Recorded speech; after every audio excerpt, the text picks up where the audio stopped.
very important. What is important is the sense of responsibility. Every citizen of this country. What am I doing it? Freedom of speech. आप घर पे बोल सकते हैं बहनचोद? जो rule आप घर में इस्तेमाल करते हैं वो देश पे इस्तेमाल करिए तो मानूंगा मैं आपको. आप घर पे पिताजी को बोलते हैं एक झापड़ मारूंगा, बोल सकते हैं क्या आप? नहीं बोल सकते. मगर यहां प्रधानमंत्री को गाली दे सकते हैं कि कावड़ है, साइकोपैथ है और ये है. हेलो, सबसे पहले तो अनुपम जी ने कहा कि आपके पापा के सामने बहनचोद नहीं बोल सकते. मैंने कहा भाई साहब, पापा को मैंने वोट देके थोड़ी पापा बनाया है. पापा कोई मैनिफेस्टो लेके थोड़ी आए थे. पापा ने ये थोड़ी कहा था कि पड़ोस का गुंडा तेरे को मारेगा, एक थप्पड़ मारेगा तो मैं उसे 10 थप्पड़ मारूंगा, उसके बाद पड़ोस के गुंडे के साथ चाशनी थोड़ी खा रहे हैं मेरे पापा. अगर खाते पड़ोस के घर में जाके केक तो अपने बाप को भी कॉवर्ड बोलता. अगर मेरे पापा कहते बेटा तेरी स्कूल की फीस बाद में दूंगा, पहले मेरे साथ सेल्फी खिंचा ले, तो मैं कहता भैया तुम साइकोपैथ हो, कोई प्रॉब्लम है तुम में. और एक बात कहना चाहता हूं मैं, भैया मन की बात एक ही आदमी कर सकता है क्या? इस देश में हम सब कर सकते हैं अपने अपने मन की बात. हमें छूट मिलनी चाहिए मन की बात करने की.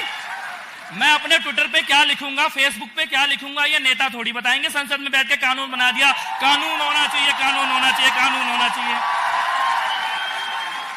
मैं आपको एक बात कहना चाहता हूं, ये हिंदुस्तान, ये भारत का देश, इसकी धर्म और संस्कृति के ठेकेदार जो बने हुए हैं ना, उनको कुछ नहीं पता हमारे धर्म के बारे में. हमने तो दैत्यों के गुरु को भी, शुक्राचार्य को भी गुरु की उपाधि दी थी.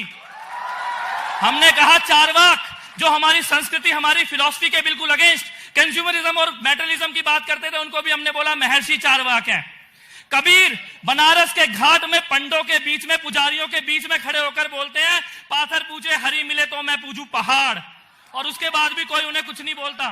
मुगलों के राज में वो फकीर खड़ा होकर कहता है काकर पाथर जोड़ के मस्जिद लई बनाए, ताचड़ी मुल्ला बांग दे क्या बहरा हुआ खुदाए. उसके बाद भी कोई उन्हें यह नहीं कहता, कबीर को कोई यह नहीं कहता पाकिस्तान चले जाओ तुम नक्सलवादी हो, जंगली हो, पाकिस्तानी हो.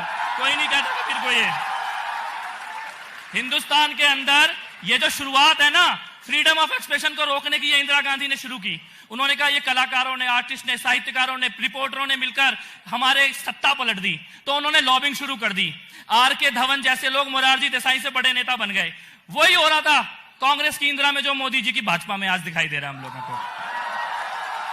लेकिन एक बात है, अगर वो लॉबिंग, वो नेटवर्किंग, वो सब शुरू नहीं होता तो शायद सुहेल सेठ जैसे लोग यहाँ मंच पे मेरे साथ भी नहीं बैठे हुए होते. मैं ये बात कहना चाहता हूं, बड़े खुल के कहना चाहता हूं, हिंदुस्तान का यंग पॉलिटिशियन हूं, आम आदमी पार्टी है.